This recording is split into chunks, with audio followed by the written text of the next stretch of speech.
Shalom, selamat malam Bapak Ibu Saudara-saudari yang dikasihi Tuhan. Renungan firman Tuhan Pendeta Dr. Erastus Sabdono bersama saya Z. Ferry. Malam hari ini berjudul Selesai Sebelum Selesai. Satu hal yang harus membuat kita benar-benar gemetar adalah jika kita meninggal dunia tanpa memiliki Allah yang benar. Banyak orang beragama, dalam hal ini konteksnya adalah orang Kristen, yang merasa sudah memiliki Allah yang benar karena sudah beragama Kristen. Karena sudah mengaku Yesus sebagai Tuhan dan Juru Selamat. Dan sudah terbiasa dididik atau diajar. Yakin sudah selamat dan yakin kalau mati masuk surga. Padahal tidak demikian. Sesungguhnya ini adalah penyesatan yang benar-benar sukses dari kuasa gelap. Ini penyesatan yang berhasil dari abad ke abad, di mana kekristenan menjadi keberagamaan dan orang beragama merasa sudah memiliki Allah. Dan itu salah. Belum tentu orang beragama dalam konteks orang Kristen sudah memiliki Allah. Kalau di Perjanjian Lama, bangsa Israel memiliki Allah dan dimiliki Allah. Kalau mereka hidup di dalam Taurat dan dasar dari hukum Taurat itu adalah 10 perintah Allah atau yang dikenal dengan nama Dekalog atau Dasa Titah. Kalau mereka tidak melakukan hukum Taurat, mereka tidak dimiliki Allah atau tidak memiliki Allah. Atau mereka terhukum. Seperti dibiarkan kalah dalam berperang, dibiarkan tidak memiliki panen yang berhasil, dibiarkan atau bahkan Allah sendiri mendatangkan bencana, wabah, penyakit, dan berbagai tulah. Porsi berkat yang mestinya disediakan bagi bangsa itu tidak diberikan. Memiliki Allah lain merupakan kebencian bagi Allah. Hukumannya bukan hanya atas bangsa itu sendiri, tapi juga anak cucu dan keturunannya. Bagaimana dengan kehidupan orang percaya zaman Perjanjian Baru? Apakah sama dengan bangsa Israel? Kekristenan memiliki standar yang lebih tinggi. Jelas tidak boleh ada Allah lain. Allah kita sama dengan Allah bangsa Israel, Elohim Yahweh. Dan kita mengenal bukan hanya Allah Israel, Elohim Yahweh, satu-satunya Allah yang benar. Seperti yang dikatakan di dalam Yohanes 17 ayat 3. Tapi juga putra tunggalnya Tuhan Yesus Kristus yang menjadi Tuhan, yang akan menjadi Raja, mewujudkan pemerintahan Allah nanti di langit baru dan bumi yang baru.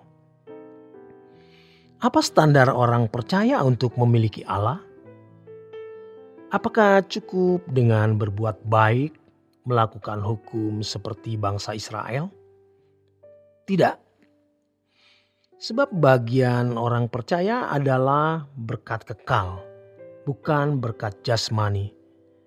Jadi berkat yang utama yang diterima orang percaya adalah kesempurnaan seperti Bapa, atau serupa dengan Yesus, atau dikembalikan ke rancangan Allah semula.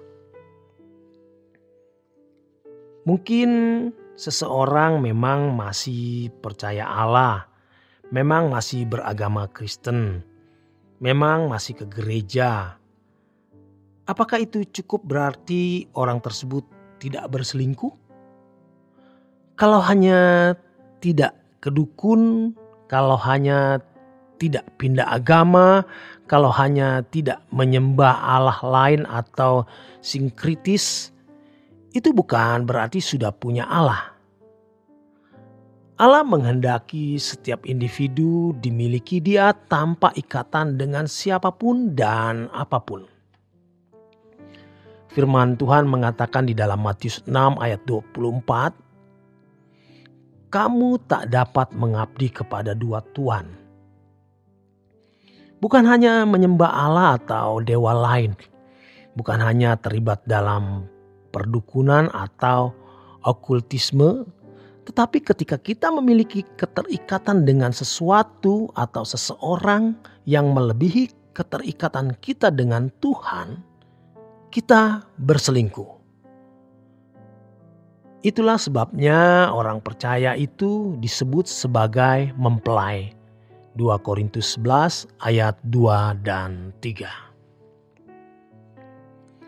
Menjadi anak-anak Allah itu adalah sesuatu yang luar biasa karena menuntut perjuangan.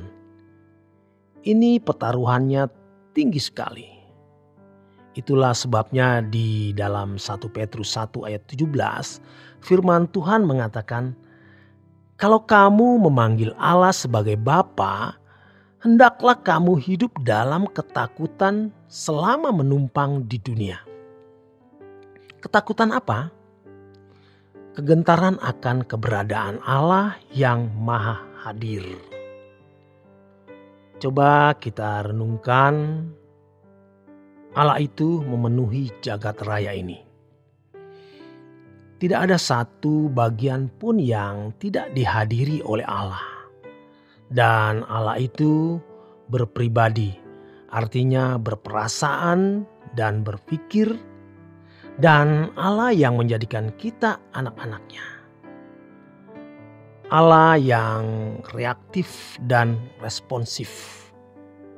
Kalau bangsa Israel tidak taat, langsung reaksi Allah begitu cepat. Allah menghukum mereka.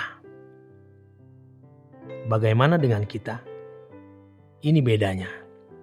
Mungkin reaksi Allah tidak langsung secara fisik karena kita anak. Kita dididik. Kita diajar, kita ditegur, diingatkan. Tetapi kalau tidak mau berubah, tidak mau dengar-dengaran, begitu meninggal dunia, Tuhan berkata, "Aku tidak mengenal kamu." Dan ini sangat mengerikan. Allah itu sabar luar biasa dalam menuntun kita. Tapi jangan kita menyia-nyiakan kesabaran Allah dengan melecehkannya. Makanya setiap kali kita melakukan hal yang kira-kira tidak patut, walaupun itu kelihatannya wajar di mata manusia, kita harus menyelesaikannya itu di hadapan Allah. Dan tiap hari kita harus menyelesaikan. Kita harus sudah selesai sebelum selesai. Artinya kita sudah selesai sebelum kita mati. Sebab fokus kita adalah di langit dan bumi yang baru. Kekayaannya di surga. Kalau kita mengharapkan sesuatu di bumi ini, itu perselingkuhan. Jadi kita tidak bisa memiliki Allah kalau tidak kehilangan segala sesuatu. Terus terang, banyak orang tidak suka kalimat-kalimat ini karena mereka masih mau menikmati hidup di dunia dengan fasilitasnya. Punya uang, kalau bisa punya simpanan, memiliki banyak materi, berarti kita selingkuh. Tetapi kita harus pahami bahwa itu bukanlah harta kita dan kita tidak boleh menganggap itu sebagai kesukaan. Kalau kita mendapatkan jabatan, itu tanggung jawab, bukan sebuah takhta di mana kita bisa menikmatinya. Maka setiap hari kita harus mengadakan penyelesaian dengan Allah. Apakah masih ada sesuatu di dalam hidupku yang masih belum keselesaikan? Kita minta ampun dan berkomitmen tidak melakukan apapun yang melukai hati Tuhan. Roh Kudus akan menuntun kita.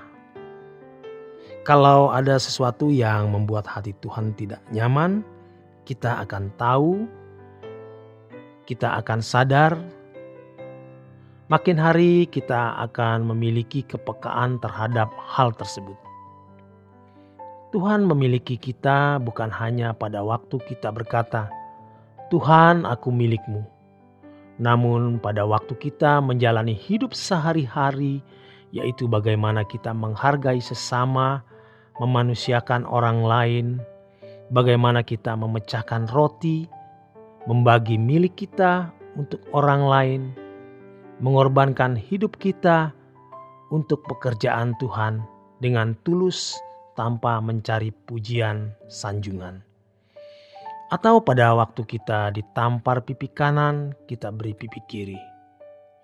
Kita dijahati, kita diam, kita mengalah.